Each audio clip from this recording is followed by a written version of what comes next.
र न र नमस्कार मंडळी, राम राम. स्वागत आहे सगळ्यांचं सुप्रिया शिंदे ब्लॉगमध्ये. कशा आहेत तुम्ही सगळेजण? आय होप मस्त मजेत असताल आणि मीही मस्त मजेमध्ये आहे. तर महालक्ष्मी बसवण्याची तयारी चालू. सगळ्यात आधी ह्या ज्या कोतळ्या आहेत ह्या कोतळ्या घेतल्या. कोतळ्यांमध्ये धान्य वगैरे भरलं जातं. तर अशा प्रकारे कोतळ्यांमध्ये धान्य आपल्याला जे पाहिजे ते घालायचं असतं. तर आता मस्तपैकी मकर सजवलेला आहे. म्हणजे ह्याच्या आतमध्ये आम्ही लक्ष्म्या बसवतो. तर आता काकूनं छानपैकी खाली अंथरून घेतलेलं आहे आणि आता महालक्ष्म्या बांधायला सुरुवात झालेली आहे. सगळ्यात आधी कोतळ्या ठेवण्याच्या आधी खाली धान्य म्हणजे तांदूळ टाकून घेतलेले आहेत. म्हणजे कुठल्याही तुम्ही धान्याची रास घालू शकता. तर अशा प्रकारे कोतळ्या लावून घेतलेल्या आहे आणि आता आमच्या कोतळ्या अतिशय नाजूक असल्यामुळे लक्ष्म्या थोड्याशा जाडसर दिसाव्या म्हणून त्याला आधी एक साडी वेगळी गुंडाळली जाते आणि त्याच्या वरतून जी तुम्हाला हवी ती साडी गुंडाळली जाते. तर अशा प्रकारे सुरुवात झालेली आहे. तर आधी मी आणि आई आणि काकू साडी गुंडाळून घेत होतो. आणि त्यानंतरनं साडी गुंडाळल्याच्या नंतरनं ब्लाऊज घातला जेणेकरून हात व्यवस्थित बसतील. दोन्ही कोतळ्यांना व्यवस्थित ब्लाऊज घातल्याच्या नंतरनं ही सुंदर अशी काठापदराची साडी कोतळ्यांवरती बांधली.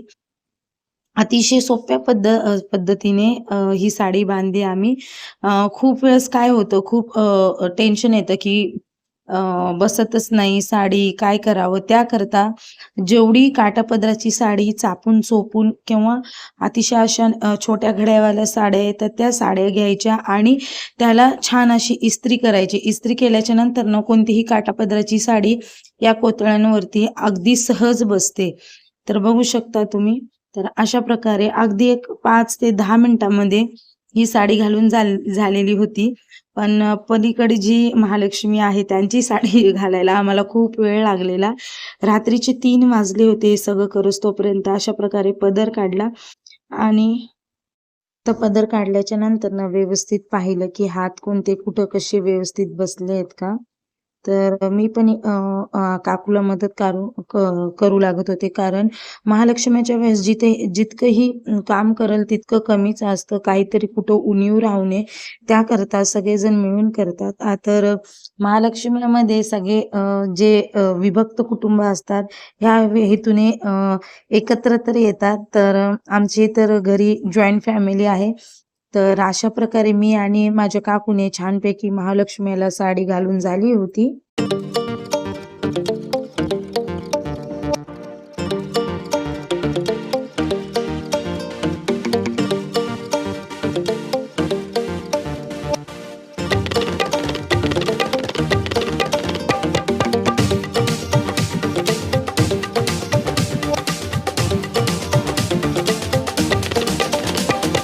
त्यानंतरनं आता कंबरपट्टा लावला आणि पदर एकदम सिक्युअर करून घेतला. कारण आता बसवायचा होता मुखवटा. मुखवटा बसवल्याच्या नंतरनं थोडीही साडी किंवा कोतळी हलवता येत नाही. त्याकरता पदर आणि साडी व्यवस्थित बसून घ्यावी लागते मुखवटा लावण्याच्या आधीच. तर त्या हेतूने मी आणि काकू व्यवस्थित लावून घेत होतो. आणि आता बघू शकता अख्खी साडी महालक्ष्मीला घालून झालेली आहे. तर कशी साडी घालून झालेली आहे कमेंट करायला विसरू नका. त्यानंतर मुखवटा घेतला मी आणि मुखवटा लावला. अतिशय नाजूक आणि हळूवार आणि काय म्हणता येतील खूप संयम ठेवावे लागतात या कामासाठी. कारण कोतळ्यांचे तोंड मोठे असतात आणि मुखवट्याचा जो खालचा भाग असतो तो खूप छोटा असतो. तर त्या हेतूने व्यवस्थित करावं लागतं. त्यानंतर महालक्ष्मी वरती पाहते का इकडे तिकडे झाले का नजर समोर आहे त्या हेतूने व्यवस्थित मी लावून घेत होते. समोर आई आणि काकू बसलेल्या त्या तसे तिकडनं मला गायडन्स करत होत्या. त्यानंतर ना आली महालक्ष्मीची साज घालण्याची वेळ. तर सगळ्यात आधी मी महालक्ष्मीला मंगळसूत्र गळ्यामध्ये घातला. ऑब्विसली सौभाग्याचं लेणं आहे तर सगळ्यात आधी मंगळसूत्र चढवलं गळ्यामध्ये मी.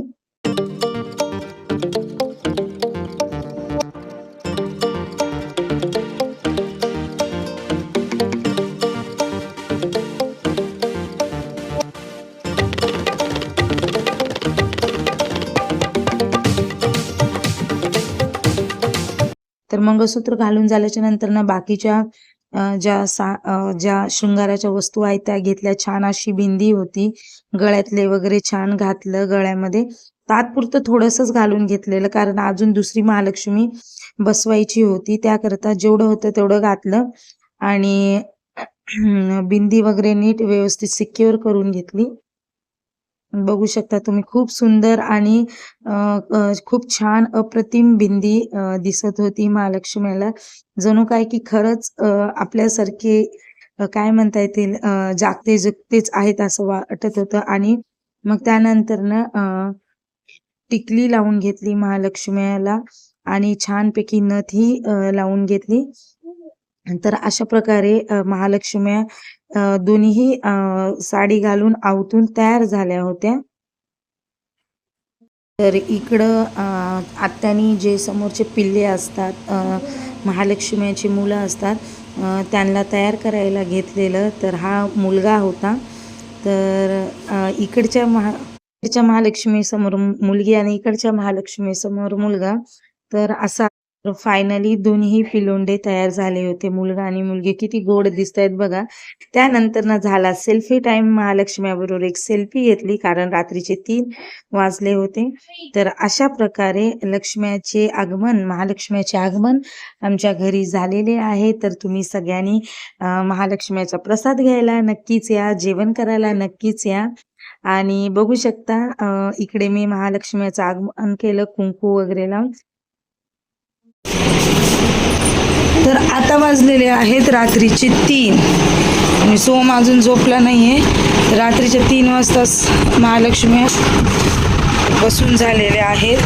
खूप उशीर झालेला आहे आणि सकाळी पण लवकर उठायचं आहे. तर आजच्या व्हिडिओमध्ये एवढं.